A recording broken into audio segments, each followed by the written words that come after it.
주문, 피청구인 대통령 윤석열을 파면한다.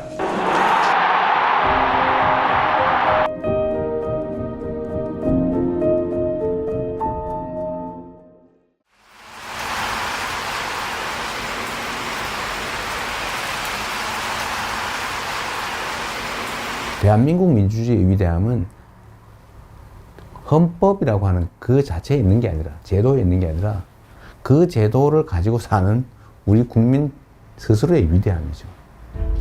억압을 하면 포기하고 좌절하고 굴복하는 게 아니라 결국 그걸 이겨내요. 역사에서 그렇게 보여졌던 거죠. 정말 진정한 의미의 민주적 국가를 훼손하려는 그들의 시도에 대해서 끊임없이 저항해 왔어요. 이번에도 저항한 거죠. 강력한 무력을 동반한 현실적 권력을 끌어내리지 않습니까? 저는 우리 국민들의 이 위대함이 대한민국의 위대함의 원천이라고 생각해요. 아마도 세계사에 남을 일이 될 겁니다. 그런데 겨울이 너무 길고 깊었어요. 근데 그 길고 깊은 겨울을 결국은 우리 국민들이 깨고 나오는 중이잖아요. 아마 겨울이 깊었던 것처럼 봄은 더 따뜻하겠죠. 네. 따뜻한 봄날을 한번 꼭 만들었으면 좋겠습니다. 영원할 것 같던 그 겨울도 가고 이제 봄이 옵니다. 더 아름답고 더 따스한 봄을 우리의 두 손을 함께 잡고 함께 만들어 갑시다. 희망의 대한민국 바로 우리의 손으로 확실하게 만들어 갑시다. 여러분 고맙습니다.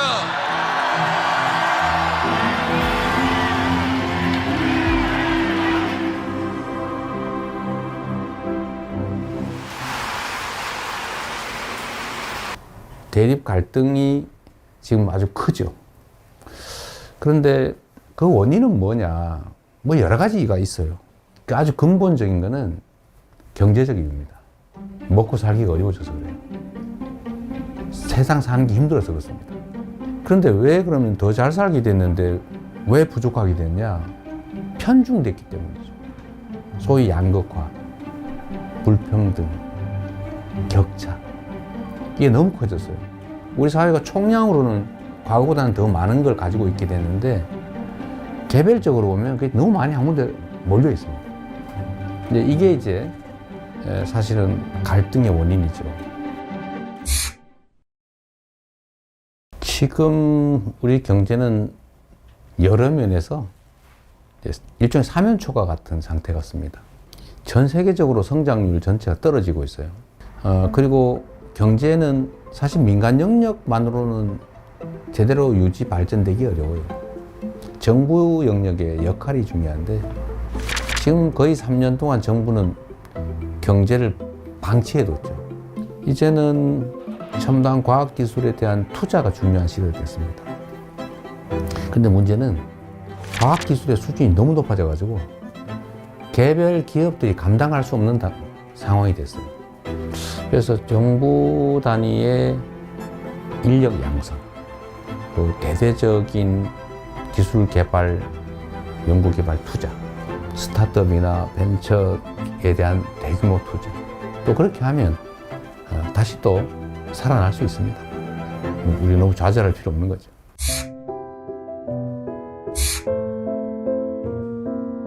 먹고 사는 문제가 가장 중요하다. 이거는 사실은 매우 기능적이고 물질적인 거예요. 고통스럽게 살지 않게 해줘야 한다. 잘 산다라고 하는 건 좀 달라요. 잘사니즘이라고 하면 좀 더 가치지향적이고 좀 정신적이고 고통 없는 삶을 넘어선 더 행복한 삶을 살 수 있는 세상을 만들자. 그런 거라고 봐주시면 되겠어요. 민생 살리는데 색깔이 무슨 의미입니까?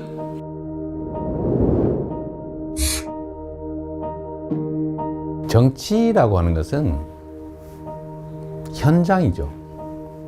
현장에서 국민들의 삶을 놓고 실제로 그 삶을 결정하는 거예요. 그게 빨간색이냐 파란색이냐 아니면 어떤 방법이, 정책이 누구의 생각에서 시작된 것이냐. 큰 특별한 의미가 없죠. 어떤 게 더 유용하고 어떤 게 더 필요하냐. 이게 최고의 기준이 되어야 된다. 제가 정한 원칙이 있어요. 대개의 공직자들의 태도를 보니까 중요하고 큰 일을 고민하느라고 작아 보이는 일들을 미뤄둬요. 그러니까 엄청나게 쌓여요. 공직자는 100만 명이 걸린 일이냐 100명이 걸린 일이냐 하면 이 10,000배로 중요한 일이라고 생각하지만 100명이 걸린 일조차도 그 100명은 목숨이 걸린 거예요. 그래서 모든 일이 다 중요하니 작고 쉽고 간단하게 보이는 일을 최대한 빨리 해치웁니다. 그것도 큰 일을 안 한 건 아니에요. 그건 그것대로 고심하고 있죠. 저는 제 업무 책상에 서류가 쌓여 있지 않아요. 안 쌓아놓습니다.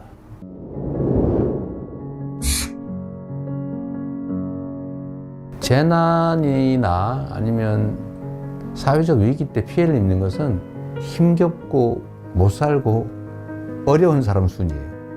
사실 그 사회의 문화의 수준이랄까, 그 사회에 대한 평가는 이 약자들에 대해서 얼마나 많이 관심 갖고 지원하느냐에 달려 있어요. 생명 안전을 유지해야 그 다음 단계, 더 나은 삶, 행복한 삶을 꿈꿀 수 있어요. 그래서 국민의 생명과 안전을 지키는 것은 정부가, 국가가 해야 될 가장 중요한 일입니다. 뭐든지 문제를 생각해 보면 우리가 조금 더 신경을 썼더라면 막을 수 있었던 사고로 보여져요. 누가 얼마나 체계적으로 신속하게 대응하느냐에 따라서 피해는 매우 적을 수도 있어요.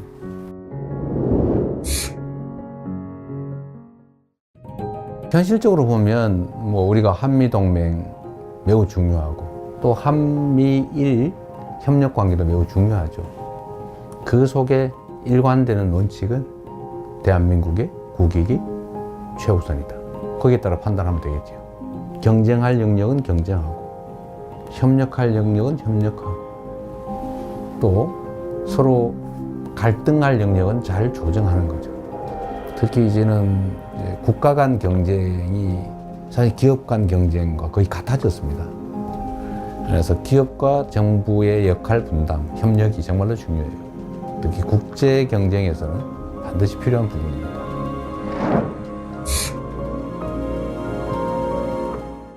김구 선생이 정말 우리가 먹고 사는 것조차 해결하지 못하는 그 시대에 우리가 꿈꾸는 나라는 문화가 강한 나라다. 문화 강국 얘기를 하셨어요. 정말 저는 우리의 역량을 통찰한 정말 해안이었다. 지금 문화 영역에서는 정말 세계를 상당 부분 선도하고 있지 않습니까? 그럼 우리 K컬처, 한류라고 보통 부르지 않습니까? 근데 여기에 더해서 이제는 K민주주의, 아마 이번 2번에 걸친 촛불혁명, 빛의 혁명을 통해서 무혈의 평화혁명으로 현실 권력을 끌어내리는 세계사에 없는 이런 일들이 민주주의의 이름으로 이루어졌지 않습니까? 정말로 위대한 민주주의의 힘을 보여준 거죠. 대한민국이 세계를 선도하는 여러 영역들이 있다고 봐요. 저는 이런 것들을 K 이니셔티브라고 좀 통칭하고 싶습니다. 우리가 비록 규모는 적지만 소프트 파워 측면에서는 세계를 여러 영역에서 선도할 수 있겠다는 생각이 들어요. 그런 나라 한번 꼭 만들어 보고 싶어요.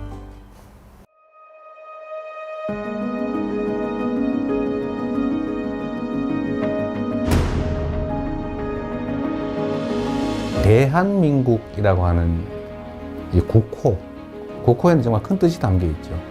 민국, 국민의 나라, 민중의 나라. 이 민자는 백성이죠, 백성. 흰옷 입은 사람들, 평범한 사람들. 이 평범한 사람들의 나라. 그리고 작지만 큰 나라.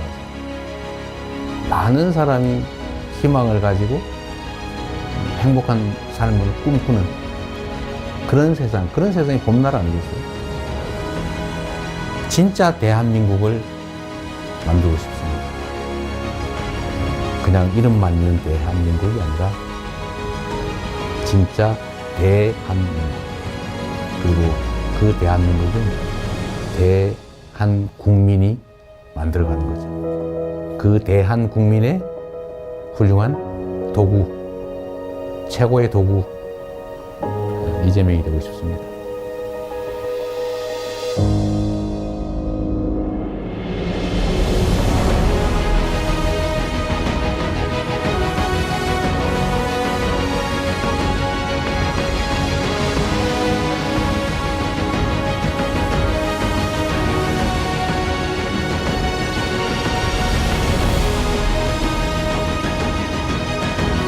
민주공화국 대한민국을 함께 만들어 갑시다. 여러분 고맙습니다.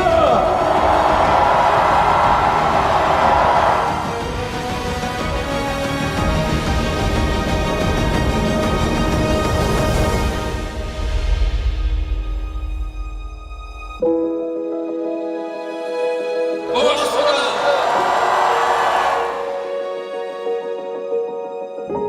진짜 대한민국을 만들기 위해 대통령 선거에 출마합니다.